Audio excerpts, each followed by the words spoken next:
Pak Wahid, waktu pemilu pilkada kemarin, tingkat partisipasi di Kabupaten Kudus itu kan lumayan tinggi, masuk tiga besar di Jawa Tengah. Masuk. Kan memang untuk mempertahankan sebuah prestasi ini ya agak sulit kan gitu. KPU kita jadikan sebagai rumah demokrasi.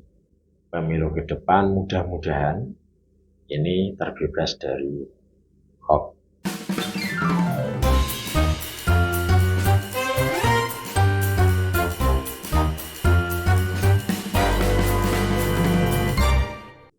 Assalamualaikum warahmatullahi wabarakatuh. Hai teman pemilih, bagaimana kabarnya? Semoga selalu sehat dan tetap semangat. Kembali bersama saya Ayu menyapa teman pemilih di podcast KPU Kudus. Teman pemilih, pada episode hari ini kita akan membahas bagaimana sosialisasi kepemiluan tetap terus berjalan, terus berkelanjutan di masa pemilu yang telah usai.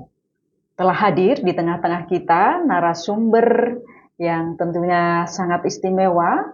Pada siang hari ini kita hadirkan khusus di podcast KPU Kudus untuk bercerita, berbagi pengalaman, dan juga akan kita tanya, kita ulik bagaimana inovasi dan rencana-rencana yang akan dilaksanakan oleh beliau. Langsung kita sapa Ketua Divisi Sosialisasi Pendidikan Pemilih, Partisipasi Masyarakat dan Sumber Daya Manusia Sosdiklik Parmas, Bapak Muhammad Mawahib. Selamat siang Pak Wahid. Selamat siang. Bagaimana kabarnya? Alhamdulillah sehat. Alhamdulillah sehat ya Pak. Ya. Ini pemilu kan sudah selesai, pemilihan sudah selesai. Rasanya seperti apa Pak? Rasanya seperti terbebas dari membawa beban yang berat, sehingga sekarang agak ringan, agak longgar dalam konteks sebuah tanggung jawab. Tapi dalam konteks pekerjaan tetap harus kita laksanakan sesuai dengan juknis yang ada. Oke, terima kasih. Sudah agak santai ya daripada kemarin waktu tahapan pemilihan dan pemilu dan pemilihan kemarin ya Pak, yang tentunya sangat sibuk-sibuk sekali. Dan kalau di tahapan non pemilu ini mungkin sudah agak mulai longgar gitu Pak, tapi juga tidak kemudian terus nggak ada pekerjaan gitu ya Pak ya. Betul sekali. Kemudian Pak Wahib, saya mau menanyakan itu kegiatan utama Divisi Sosdiklik Parmas dan SDM di masa non tahapan ini. Oke, terima kasih sahabat pemilih. Kalau berbicara terkait dengan sosialisasi, ini pasti mindset kita akan tertuju pada tahapan. Tapi karena saat ini sudah tidak ada tahapan, apakah terus KPU utamanya, apalagi saya yang selaku ketua divisi sosialisasinya harus berhenti, harus diam dan enak-enak, tidak ada pekerjaan, ya tidak juga gitu. Sehingga mindset atau praduga semacam itu, pemikiran semacam itu, ini harus kita jawab bahwa di KPU atau di divisi Sosdiklik utamanya sosialisasi pendidikan pemilih, walaupun ini sudah tidak masa tahapan, non tahapan, ini tetap ada tugas yang sama pentingnya seperti tahapan kemarin. Kalau di masa tahapan kemarin kita sosialisasi sudah ada judulnya, enak. Contoh sosialisasi tentang DPT, sosialisasi tentang pemutakhiran pemilih, itu sudah ada judulnya.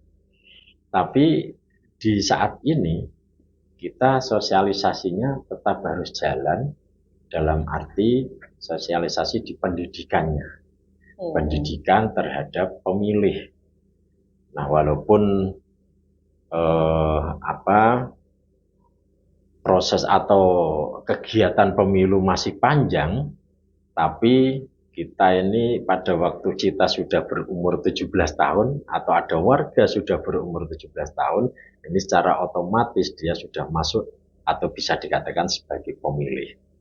Nah, kalau belum 17 tahun masih calon pemilih kan gitu. Nah, pendidikan apa sosialisasi ini nanti kita masukkan atau kita namailah sebagai pendidikan politik atau pendidikan demokrasi, pendidikan pemilih.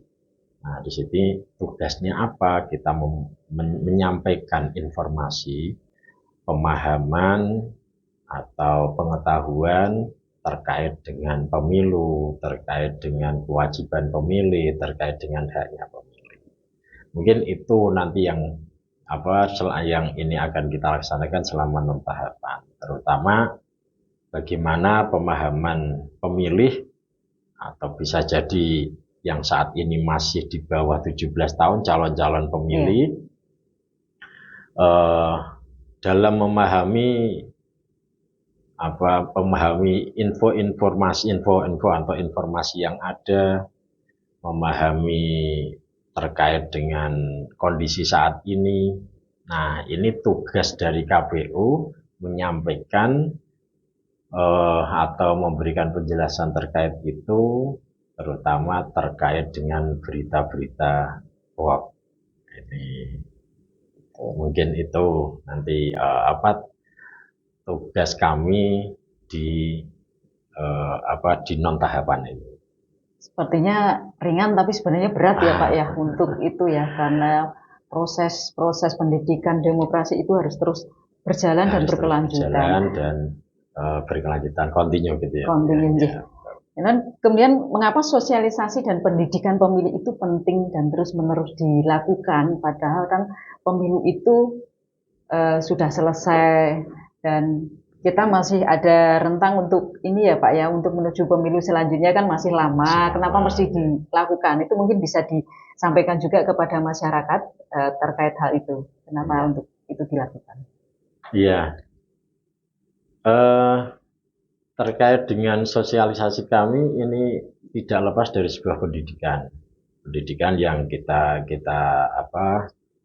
isi dengan materi atau kurikulumnya adalah demokrasi. Nah, di pendidikan demokrasi ini tidak bisa terus kita menunggu kalau sudah dekat, tidak bisa. Nah, pendidikan terhadap pemilih ini tidak bisa kita nanti menunggu pada waktu sudah dekat dan itu masuk di tahapan. Itu malah nanti kesannya kalau berbicara di ranah pelajar ini, para pelajar ini ya nanti kalau sudah dekat dengan pemilu ini bisa dikatakan sistem kebut semalam ini. Jadi pelajar sinaune ini nek wayah HP ulangan tok kan gitu. Tidak bisa semacam itu. Memang harus kita tanamkan setiap saat, setiap waktu, kita sampaikan informasi itu, walaupun pelaksanaan pemilu yang secara formal itu masih lama, masih jauh. Tapi pendidikan demokrasi ini atau pendidikan terhadap pemilih, ini harus kita sampaikan setiap hari, bahwa setiap warga itu punya hak pilih. Nah, haknya itu di mana? Nanti kewajibannya itu di mana? Gitu. Sehingga mereka tidak apatis nanti pada waktu pelaksanaan pemilu sudah dekat. Tadi sudah saya sampaikan, kita di setiap sosialisasi ini di samping menekankan terkait dengan pemilu, juga terkait dengan kalau bahasa saya ya tasabuh atau menyamakan bahwa kegiatan pemilu itu tidak jauh beda dengan kegiatan pemilihan ketua kelas, ketua OSIS, dan yang lain sebagainya. Itu nanti menjadi gambaran pelaksanaan demokrasi di sekolah, di madrasah, dan di tempat-tempat para pemilih ada. Kalau di warga masyarakat, ada pemilihan namanya pemilihan ketua RT, pemilihan ketua RW. Ini kalau tidak didasari dengan pendidikan terhadap pemilih, ini nanti dia merasa bahwa wah ini sudah hal biasa, ini harus gini, sehingga banyak pemilih itu keluar dari dari track yang ada atau dari aturan yang sudah ditentukan oleh, kalau di tingkat RT RW ada aturan dari panitia, itu biasanya dia sudah tidak mengikuti aturan itu karena tidak mendapat siraman atau tidak mendapat pendidikan politik, pendidikan demokrasi yang yang perlu kita sampaikan. Itu ya Pak. Ini menarik Pak Wahid. Waktu pemilu pilkada kemarin, tingkat partisipasi di Kabupaten Kudus itu kan lumayan tinggi, masuk 3 besar di Jawa Tengah. Masuk 3 besar. Itu sangat-sangat ini ya Pak, menarik itu. Bagaimana cara menjaga semangat partisipasi masyarakat supaya tidak turun gitu? Pelaksanaan kemarin di pilkada atau pemilihan di kita di Kabupaten Kudus ya sedikit bisa berbangga dengan partisipasi masyarakat yang sangat bagus. Kita nomor 2 di Jawa Tengah. Nomor 2 di Jawa Tengah. Ini tidak bisa dipungkiri, kita tidak bisa terus menyepelekan pihak-pihak yang lain, tidak. Tetap ada peran dari pihak lain. Ini peran bersama dari KPU, terus saudara kita dari Bawaslu, terutama warga masyarakat Kabupaten Kudus. Lah bagaimana cara untuk mempertahankan ini untuk ke depan?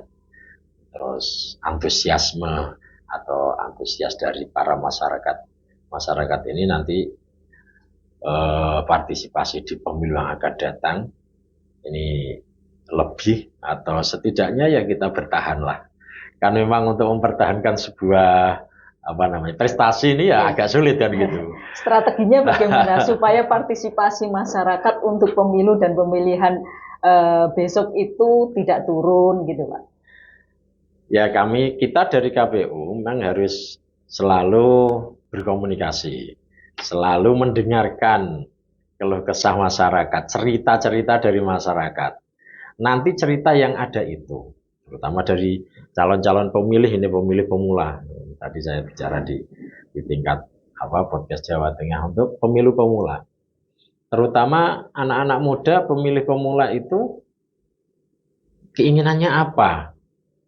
Terus yang belum dipahami apa? Nah ini, yuk kita ajak sharing, kita ajak komunikasi, kita dengarkan keluh kesah mereka, terus nanti kita kasih pemahaman, kita kasih pencerahan. Nah, walaupun ini juga tidak 100% menunjang, tidak, tapi setidaknya hampir 80% kalau kita mau mendengarkan, terus memberikan gambaran-gambaran, memberikan masukan, insya Allah nanti teman-teman pemilih pemula utamanya ini dengan sukarela dia akan menggunakan hak suaranya, walaupun di situ ada beberapa tipologi terkait dengan pemilih-pemilih pemula. Ada yang memang benar-benar dia, wah ini sebagai kewajiban saya akan datang, wah saya diperintah sama pimpinan, saya diperintah sama guru, saya diperintah sama Pak Yai. Ada juga, wah aku itu. Tapi setidaknya kalau pemilih-pemilih ini kita kasih pemahaman dari yang asalnya mereka ngeluh, yang asalnya mereka bercerita, terus kita kasih masukan, kita kasih gambaran-gambaran terkait pemilu dan nanti hasilnya, terus dampaknya di wilayah kita, di negara kita, insya Allah warga masyarakat nanti akan lebih memahami dan mau partisipasi ke depan lebih baik. Gitu ya Pak. Jadi KPU Kudus itu nggak henti-hentinya untuk ikhtiar untuk supaya bisa mempertahankan partisipasi itu di Kabupaten Kudus ya, karena ini juga bagian dari kebanggaan prestasi bersama. Tentunya juga buat warga Kudus semua ya Pak, bahwa di Kudus itu nomor 2 aja waktu pilkada itu ya, partisipasinya alhamdulillah sekali. Kemudian Pak, di era digital ini bagaimana KPU memanfaatkan platform media sosial untuk menyebarluaskan informasi? Di era digital ini memang sudah masanya, jadi tidak bisa terus kita tolak, tidak bisa kita lawan, harus kita ikuti. Nah, di KPU sesuai dengan arahan kita tetap menayangkan konten-konten informasi yang informatif. Tapi nanti juga kita isi dengan konten-konten yang membangun. Setidaknya mungkin nanti di medsos kita, medsos KPU akan selalu memberikan informasi, tidak hanya berupa tulisan, tapi mungkin nanti ke depan kita buat video-video pendek untuk masyarakat sebagai pendidikan politik, sebagai pendidikan demokrasi, dan apalagi terkait dengan pemilih-pemilih pemula yang belum paham tentang pemilu itu apa, nanti bisa melihat video-video dari medsos kita. Gitu. Ya. Medsosnya ini di KPU itu juga bagaimana untuk ini Pak supaya itu strateginya bisa menarik viewer gitu dari Pak Wahid, bagaimana strategi yang dilaksanakan? Nanti kalau saat ini memang tidak ada kegiatan yang signifikan. Kita masih berkegiatan di non tahapan dan non anggaran, non budgeting. Mungkin kita nanti akan kerjasama atau mengajak kerjasama dengan lembaga-lembaga pendidikan atau lembaga lain untuk tukar pengalaman terkait dengan kemajuan medsos, terkait dengan pengisian untuk konten-konten yang ada. Terus di setiap kalau kita ada kegiatan dengan lembaga, utamanya mungkin contoh kita lembaga pendidikan, kita di situ pas nanti kalau diajak untuk kegiatan di sekolah atau di madrasah, nah kita mungkin akan menambah viewer lewat situ. Gitu. Ada anak-anak itu. Kembali ke partisipasi pemilih tadi ya Pak ya. Seberapa besar peran media digital terhadap peningkatan partisipasi pemilih itu? Wah, kalau ini sangat efektif. Mungkin besar juga. Karena memang sekarang sudah masanya masa digital, informasi berbasis teknologi. Jadi dan semua orang itu sudah memegang HP, informasi akan lebih cepat tersampaikan itu lewat medsos yang ada. Terus apa lagi ya? Sangat besar ya Pak. Pokoknya peningkatan partisipasi itu lewat media sangat besar itu, karena kalau kita lewat selebaran lewat membantu, cuman masyarakat sekarang sudah sedikit kurang perhatian terhadap selebaran itu. Bergeser gitu ya Pak, kepada dari yang dulu berbasis dengan cetak, sekarang pada berbasis dengan digital. Hampir lapisan masyarakat semua kan pegang ini gadget gitu ya Pak. Jadi lebih mudah untuk ini mencari informasi situ. Kemudian kegiatan dan rencana inovatif apa yang akan dilaksanakan divisi Sosdikri Parpas dan SDM ke depannya? Iya.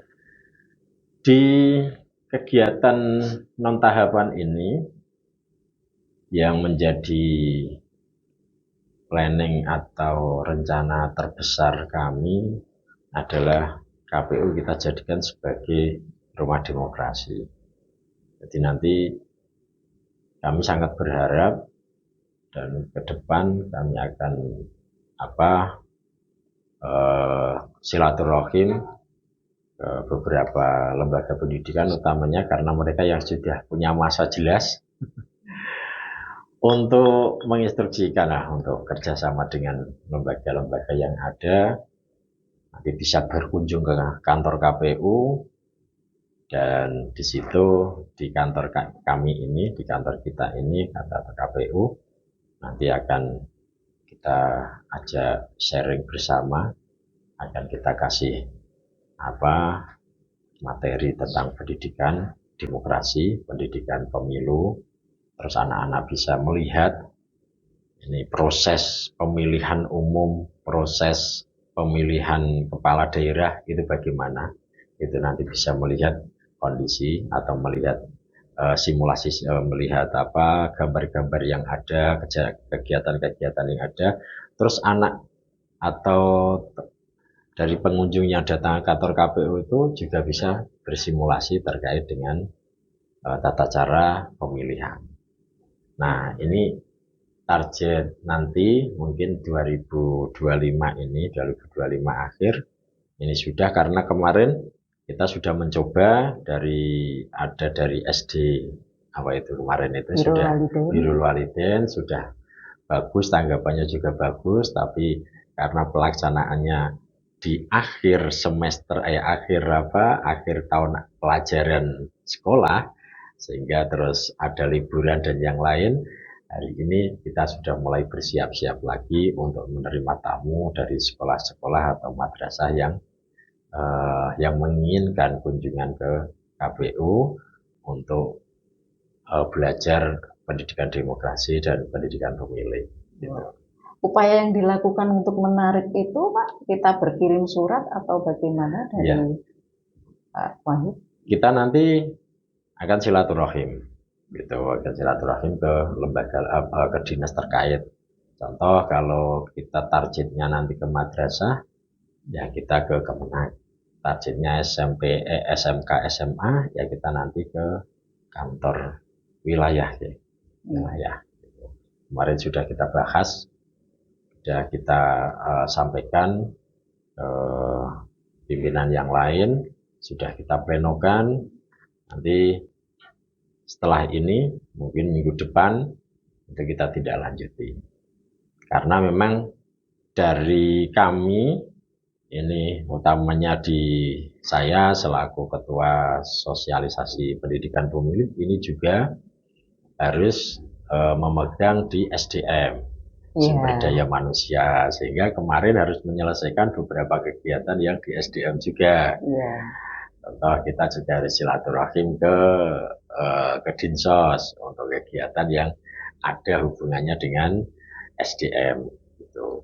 Banyak kegiatan ya Pak yang dilakukan oleh divisi Sokdikli Parmas dan SDM. Sekali. Kemudian harapannya divisi Sokdikli Parmas untuk pemilu dan pemilihan ke depannya. Ya. Harapan kami ke depan bahwa pemilu bisa berjalan sesuai dengan peraturannya ada, sesuai dengan tahapan, dan yang terpenting pemilu ke depan mudah-mudahan ini terbebas dari hoax, karena hoax ini penyakit yang sangat mematikan lah, kalau ibaratnya saya itu membahayakan, sangat membahayakan, dan nanti terus mematikan ini hoax.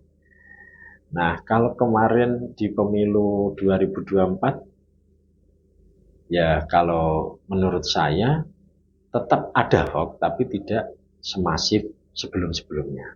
Sudah sedikit mendingan, sudah sedikit, sudah ada perkembangan. Hoax itu sudah tidak terlalu membahayakan seperti pemilu sebelumnya, sebelum tahun 2024. Tapi juga tetap membahayakan di pemilu 2024 kemarin. Nah, kami sangat berharap pemilu ke depan atau pilkada ke depan ini benar-benar pilkada yang bersih dan terbebas dari hoax dan isu-isu ras, ras, dan juga partisipasi masyarakat nanti lebih, karena kami sangat berharap kesadaran masyarakat atau peran masyarakat setidaknya datang ke TPS itu adalah awal dari eh, awal dari kemakmuran negara kita. Gitu, baik. Terkait yang menarik terkait untuk itu hoax tadi ya Pak ya. Bagaimana kiat KPU Kabupaten Kudus yang akan dilakukan, apa yang akan dilakukan oleh KPU Kabupaten Kudus ketika akan menangkal melawan hoax dan disinformasi yang cepat menyebar sekali baik di media atau di masyarakat. Ya.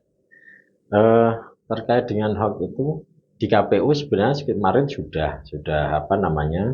sudah melakukan kegiatan tangkal hoax. Jadi setiap ada berita info-info yang tidak benar, KPU langsung memberikan jawaban dengan informasi yang akurat, dengan informasi-informasi yang akurat. Nah, ini harus selalu kita lakukan ke depan. Jadi apapun informasi itu pada waktu itu tidak benar, maka KPU nanti akan memberikan jawaban atau informasi, sandingan informasi yang akurat. Ini loh informasi yang benar. Kalau ini informasi yang tidak pas, kan gitu. Sehingga walaupun itu pun setidaknya ini kan setidaknya ini usaha dari KPU untuk menangkal hoax, dan setidaknya itu juga bisa mengurangi gitu sebagai perbandingan. Oh, berarti berita ini yang tidak benar, ini loh yang dari KPU yang benar, kan gitu.